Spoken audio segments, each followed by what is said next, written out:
My dad gave me an ultimatum: either invite my sister, who had slept with my ex, to my wedding, or he'd skip it entirely. I refused to let his twisted demands dictate my big day, so I replaced him with someone who actually respected my choices. That decision not only reclaimed my power, but also marked the beginning of a long, overdue transformation in my life, proving that sometimes, losing a family member is the first step toward finding your true self. This month, I married the love of my life, Zach. You'd expect that as newlyweds we'd be immersed in honeymoon bliss, planning our future, or simply enjoying the excitement of this fresh start.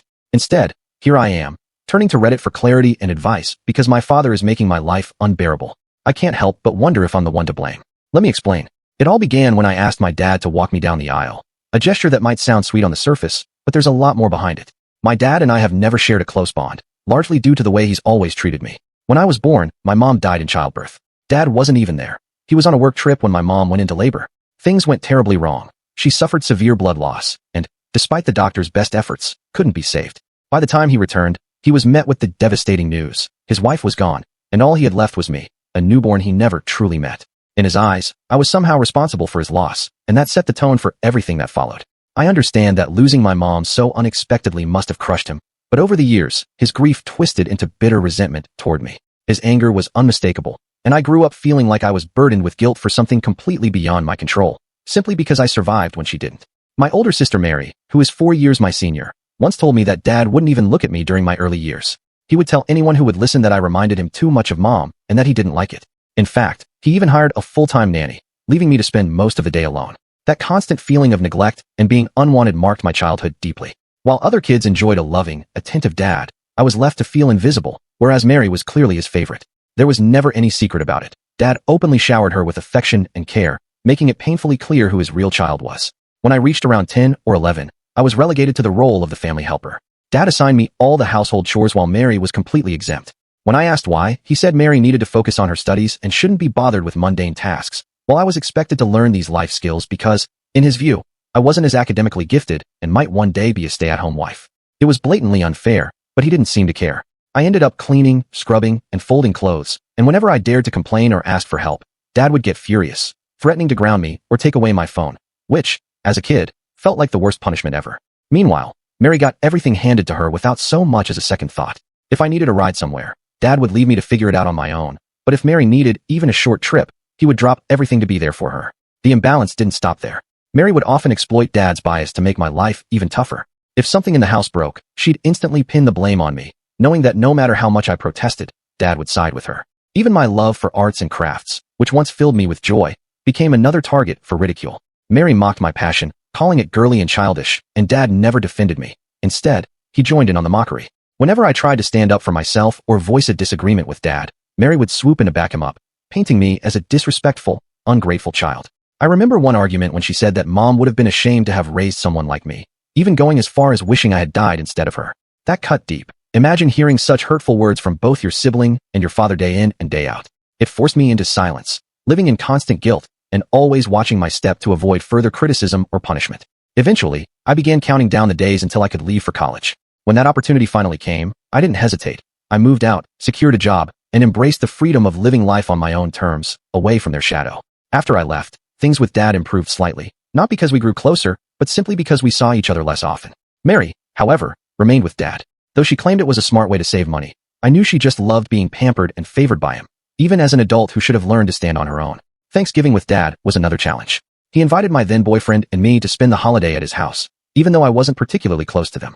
Out of politeness, I agreed, planning to only stay for 3 nights before joining my boyfriend's family for a warmer, more welcoming atmosphere. But things took a turn when Mary met my ex that Thanksgiving.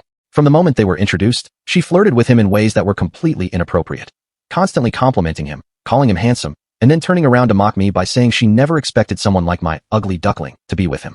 I was hurt, but I tried not to create a scene in front of my boyfriend. Yet Mary's behavior escalated. She found countless excuses to touch him, light brushes on his arm, playful taps on his shoulder, that were not only uncomfortable, but downright disrespectful. In a bid to handle it maturely, I pulled her aside and asked her to dial it back, explaining that her actions might be making him uneasy. True to form, Mary brushed off my concerns, claiming I was overreacting and that my jealousy was ruining the evening. Later that night, after Dad had left the room, the 3 of us settled down to watch a movie. What should have been a cozy, relaxing evening turned into another ordeal as Mary continued to act like a mischievous child, playfully teasing my ex and invading his personal space. He didn't exactly push back against her advances, which left me feeling completely sidelined and humiliated in my own family's home, overwhelmed by the constant disrespect and emotional exhaustion. I excused myself and headed upstairs for some sleep, leaving them to finish the movie. I assumed my boyfriend would eventually join me, but he never did.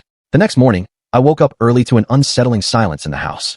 Something was off, especially since he hadn't been by my side all night. Worried and suspicious, I went downstairs to look for him, thinking he might have dozed off on the couch during the movie. But he wasn't there.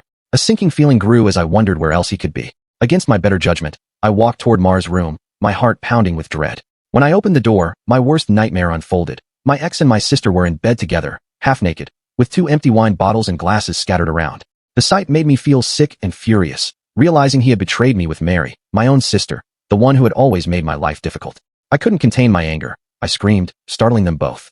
As I hurled pillows at them, my ex stammered out apologies, blaming the alcohol and insisting it was just a mistake, but that only fueled my rage. Being drunk doesn't justify betrayal. What hurt even more was Mary's reaction. She never apologized or showed remorse. Instead, she demanded that I leave her room so she could get dressed, accusing me of invading her privacy, as if catching them in the act was somehow my fault. Her lack of regret and arrogance left me speechless. When I told my dad what had happened, I expected him to share my outrage or at least offer some support. At first, he seemed shocked, and for a moment I thought he might stand by me. Then he told me, in no uncertain terms, that because Mary and my ex were adults, he wouldn't interfere. They could do whatever they wanted. It was as if he believed my sister sleeping with my boyfriend was a minor mistake that could be brushed aside, not a monumental betrayal. Worse, he tried to blame me, saying I should have been more careful about the kind of man I brought into our family. He claimed my ex had a loose character, so it was essentially my fault for letting him in. It felt like he expected me to have predicted the betrayal or even set myself up for heartbreak. His words made me question my own reality. Mary wasn't an innocent bystander. She actively pursued him, fully aware of how much it would hurt me, yet my dad minimized her role and piled all the blame on me, refusing to hold her accountable for her cruelty. I knew what I had to do. I broke up with my ex immediately. There was no coming back from his betrayal, especially not with my own sister. I cut off all ties with Mary too. She never apologized or showed even a hint of remorse. Instead, she boasted to our cousins about stealing my man in one night, and even claimed he told her she was better in bed than me. It was both humiliating and vile, and she said it all with pride, as if my pain was some twisted victory for her. My relationship with my dad also crumbled. His refusal to hold Mary accountable and his decision to side with her, even indirectly, was the final straw. I went no contact with him. He did try to reach out, but I wouldn't listen. Then, unexpectedly, things shifted. Earlier this year, my dad had a serious health scare. Though the doctors managed to save him, the experience left him weak and in need of help.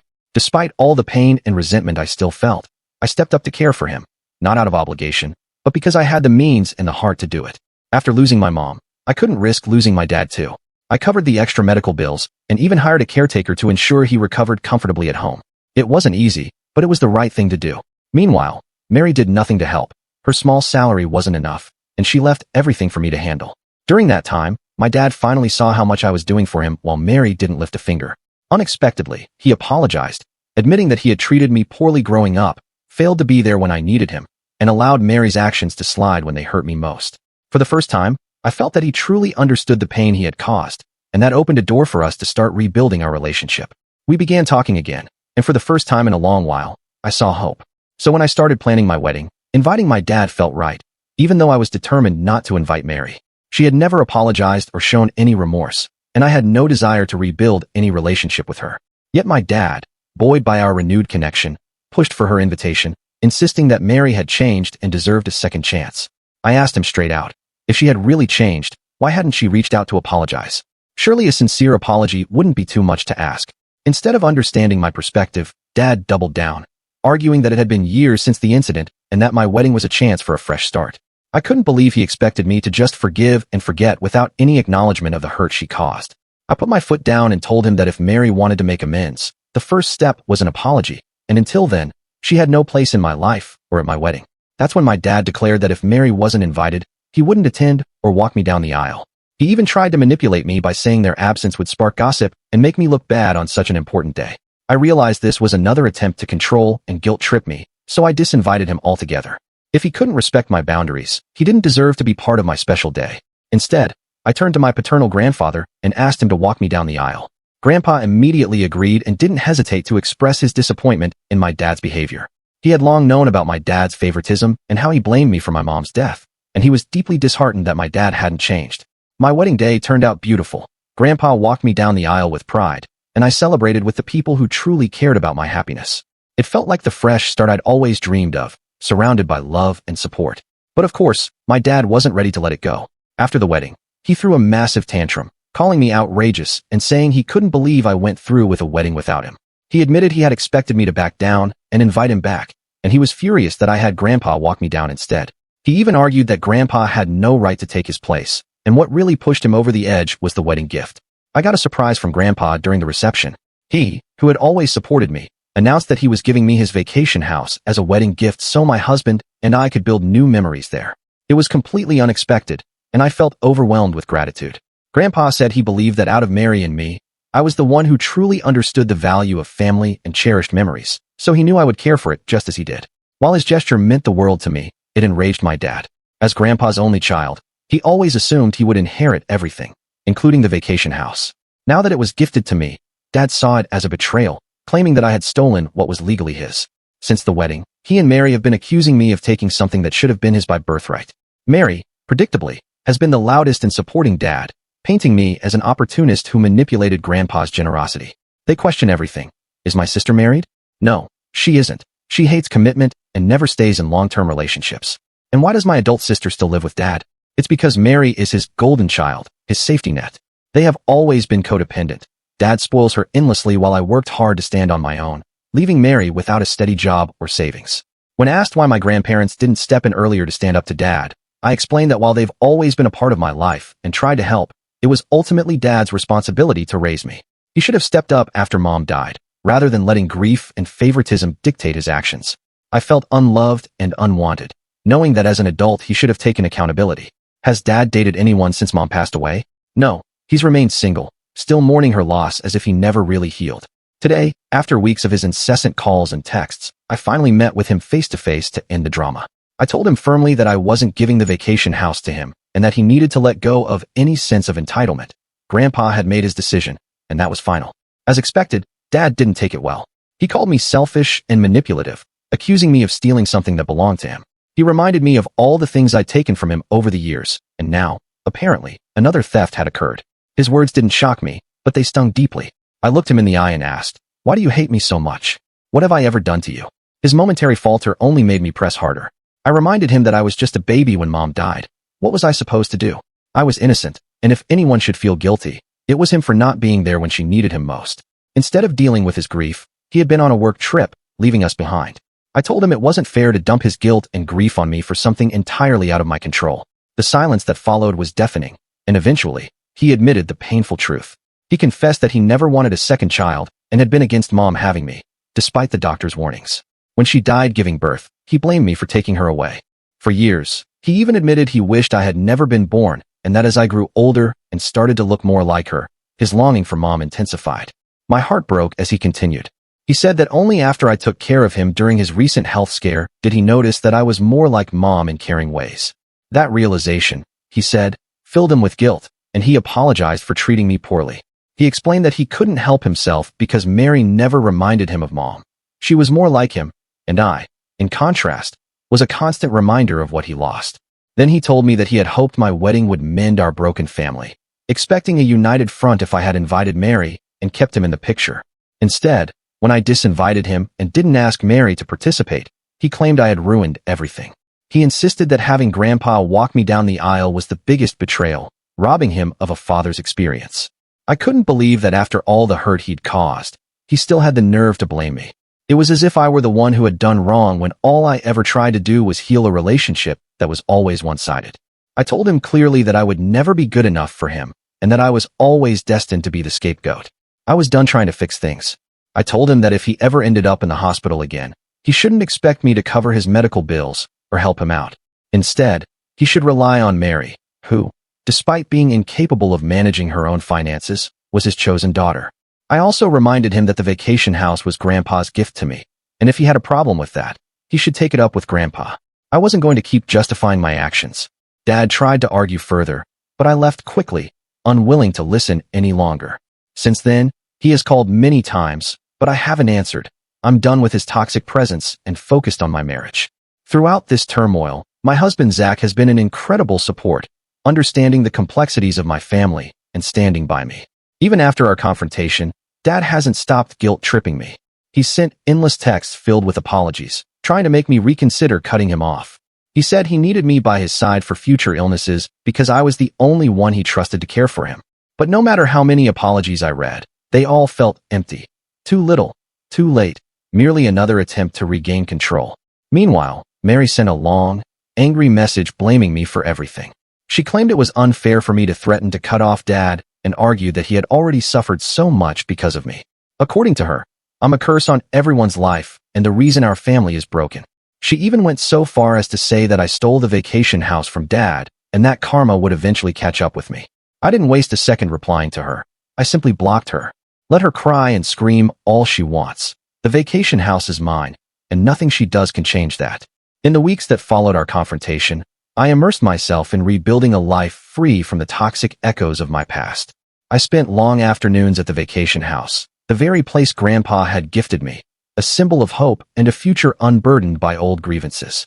With Zach by my side, I slowly began to transform the house into a sanctuary where each room reflected not just memories of happier times, but also a promise of new beginnings. Every brushstroke of paint and every carefully chosen piece of furniture served as a reminder that I was reclaiming my narrative piece by piece. At first, the silence from Dad and Mary was deafening.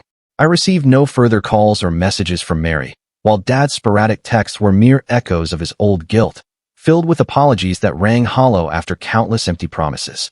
Despite the occasional pang of regret when I recalled the happier memories of our family before grief and bitterness took hold, I found solace in the quiet moments of self-reflection.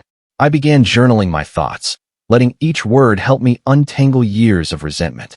In these pages, I rediscovered my own worth and the strength it took to stand alone, even when the world seemed determined to make me feel otherwise. One crisp autumn day, while watching the sunset over the horizon from the wraparound porch, I realized that the vacation house was more than just a physical space.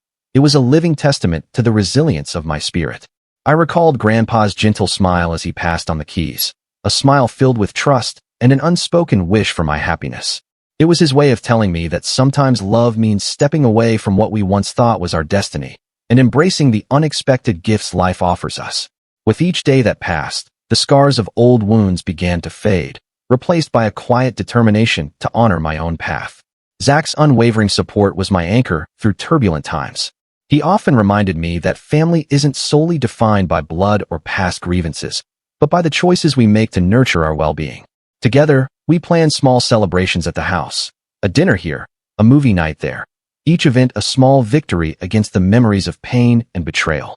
In those moments, the house resonated with laughter, warmth, and a future that was entirely ours. Our shared joy was a counterpoint to the bitterness that had once dominated our family gatherings, a subtle yet defiant act of reclaiming what was rightfully mine. Yet, there were still moments of unavoidable reflection. On quiet evenings, when the wind whispered through the tall pines surrounding the property, I would sometimes think of Dad, the man who had never learned to let go of his grief or his misplaced sense of entitlement. I wondered if, somewhere deep down, he felt the same ache for lost love and missed opportunities that I did. But those thoughts no longer had the power to disrupt my newfound peace. I had learned that forgiveness is not about condoning hurtful actions. It is about liberating oneself from an endless cycle of blame and despair. In letting go, I wasn't excusing his behavior. I was simply choosing to heal. Over time, the vacation house evolved into a place where new traditions were born. I hosted intimate gatherings with friends who had become my chosen family, people who celebrated the small, triumphant moments with me. Their presence filled the house with a joy that had long been absent, reinforcing the idea that family can be defined by love, respect, and mutual support rather than by the weight of old grudges. Each laugh and shared story wove a tapestry of acceptance, slowly mending the fabric of a life that had been so terribly torn. One evening, as I locked the door to the quiet house and looked up at a sky painted with stars, I felt a deep sense of closure. The hurtful chapters of my past, Dad's unyielding accusations and Mary's relentless blame, had been rewritten by the strength I had discovered within myself. The vacation house, once a battleground for family conflict, had become a symbol of my journey towards self-acceptance and freedom. In that moment, I knew that I had finally claimed my space, both in the physical world and within my own heart. I left behind the voices that once defined my worth, and with each step I took, I embraced a future built on love, resilience, and the unwavering belief that my happiness was my own to nurture. The story of the vacation house was no longer about betrayal and bitterness.